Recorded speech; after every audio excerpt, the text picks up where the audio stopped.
Hi, this is Uma Sultana. आज हम class 9 पढ़ रहे हैं। सब्जेक्ट हमारा सोशल साइंस है। हम इतिहास पढ़ रहे हैं आज। हिस्ट्री, उसका पहला चैप्टर हम देख रहे थे, फ्रांसीसी क्रांति। ठीक है, तो उसमें आज का हमारा टॉपिक है 18वीं सदी के उत्तरार्ध में फ्रांसीसी समाज। मतलब 18वीं सदी थी, उसमें फ्रांसीसी समाज में क्या क्या हो रहा था, इसके बारे में आज हम जानकारी लेंगे। ठीक है, स्टार्ट करते हैं। देखिए, सन 1774 में बूर्बो राजवंश का लुई फ्रांस की राजगद्दी पर आसीन हुआ। उस समय उसकी उम्र केवल 20 साल थी। उसका विवाह ऑस्ट्रेलिया की राजकुमारी मेरी एंटोइनेट से हुआ। राजद्रोहण के समय उसने राजकोष खाली पाया। लंबे समय तक चले युद्धों के कारण फ्रांस के वित्तीय संसाधन नष्ट हो चुके थे। वारसाय के विशाल विशाल महल और राजदरबार की शान शौकत बनाए रखने की फिजूल खर्ची का बोझ अलग से था। लुई के शासनकाल में फ्रांस ने अमेरिका के 13 उपनिवेशों को साझा शत्रु ब्रिटेन से आज़ाद कराने में सहायता दी थी। इस युद्ध के चलते फ्रांस पर 10 अरब लीरवे से अधिक का कर्ज और जुड़ गया था। उस पर पहले से ही 2 अरब लीरवे का बोझ चढ़ा हुआ था। देखिए क्या हुआ, क्या था, लुई फ्रांस था, वो क्या हुआ, राजगद्दी पर बैठा किससे, जब उसकी उम्र सिर्फ 20 वर्ष थी। ठीक है, उसने ऑस्ट्रेलिया की राजकुमारी से शादी की थी।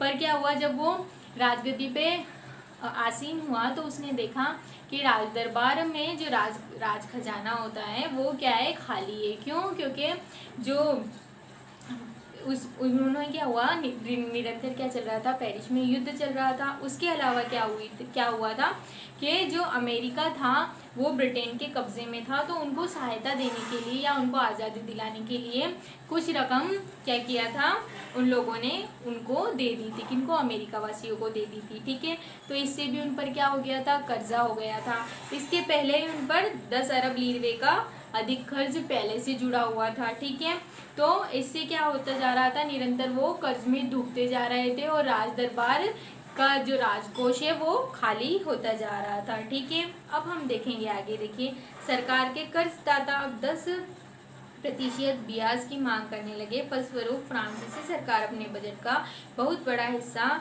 दिनों दिन बढ़ते जा रहे कर्ज को चुकाने पर मजबूर थी। अपने नियमित खर्चों जैसे सेना के रखरखाव, राजदरबार, सरकारी कार्यालयों या विश्वविद्यालय को चलाने के लिए फ्रांसीसी सरकार करों में वृद्धि के लिए बाध्य हो गई। पर यह कदम भी नाकाफी था। 18वीं सदी में फ्रांसीसी समाज 3 एस्टर में बटा था और केवल 30 एस्टर के लोग ही कर अदा करते थे। अब देखिए, यहाँ पे जो एस्टर्स हैं उनको, वो वहाँ पे जो उस समय जनता रहती थी या लोग रहते थे, एस्टर शब्द उनके लिए यूज़ किया गया।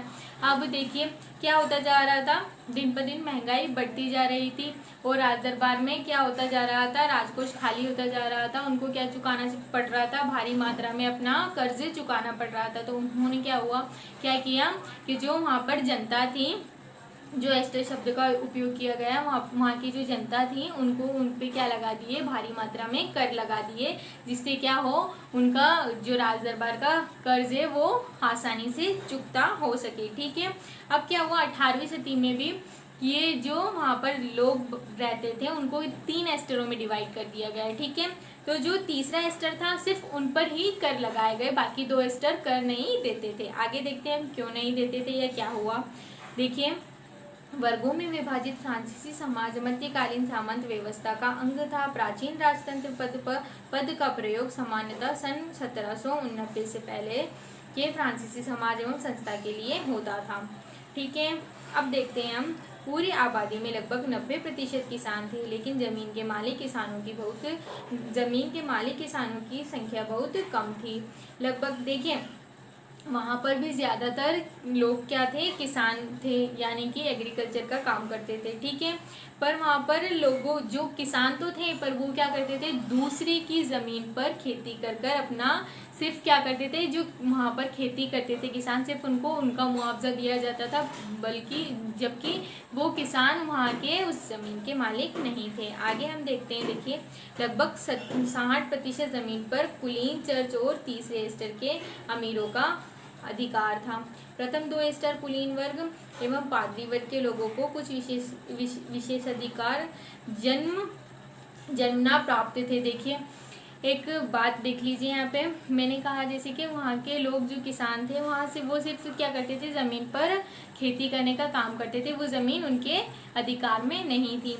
अब देखिए ये जो पादरी वर्ग, पादरी मीन्स जो चर्च के फादर होते हैं उन्हें कहा जाता है। और जो 2 एस्टर्स थे वो उनमें भी कौन कौन लोग थे, या तो पादरी वर्ग यानी कि चर्च वाले जो चर्च की देखभाल करते थे वो लोग थे, या फिर वहाँ के जो अमीर थे वो प्रथम 2 एस्टरों में यानी कि शुरू के 2 एस्टरों में आते थे, और तीसरे लोग जो तीसरे एस्टर्स के जो लोग थे उनमें गरीब जनता आती थी। ठीक है, अब आगे हम देखते हैं। इसमें से सबसे महत्वपूर्ण विशेष अधिकार था राज्य के दिए जाने वाले करों को छूटा, कुलीन वर्ग को कुछ अन्य सामान्य विशेष छूट सिर्फ कुलीन वर्ग को कुछ अन्य सामान्य विशेष अधिकार भी हासिल थे। वह किसानों से सामंत कर वसूल करता था कि किसान अपने स्वामी की सेवा, स्वामी के घर एवं खेतों में काम करना, सैन्य सेवा देना अथवा सड़कों के निर्माण में सहयोग आदि करने के लिए बाध्य था। अब देखिए पहले से ही राजकोष खाली होता जा रहा है, तो लोगों को जो तीसरे स्तर के लोग हैं उनको कर देना पड़ रहा था। ठीक है,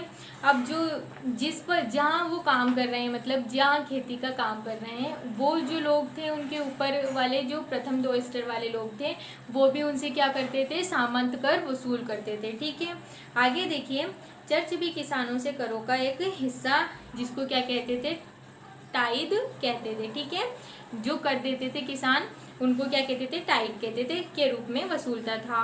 ऊपर के तीसरे स्तर के तमाम लोगों को सरकार को तो कर चुकाना ही होता था। इन करों में टाइल और अनेक अप्रत्यक्ष कर शामिल थे। अप्रत्यक्ष कर नमक और तंबाकू जैसी रोजाना उपभोग की वस्तुओं पर लगाया जाता था। इस प्रकार राज्य के वित्तीय कामकाज का सारा बोझ करों के माध्यम से जनता वहन करती थी। अब देखिए मैंने आपको बता दिया पहले से ही कि राज दरबार में जो राजकोष खाली हुआ था उसके लिए तो लोगों को कर देना ही पड़ता था उनके कामों के लिए, पर वो जहाँ काम करते थे, जैसे कि वो किसान खेती करता था जिनकी ज़मीन पर, वो भी उनसे टाइड के रूप में क्या करते थे, कर वसूल करते थे।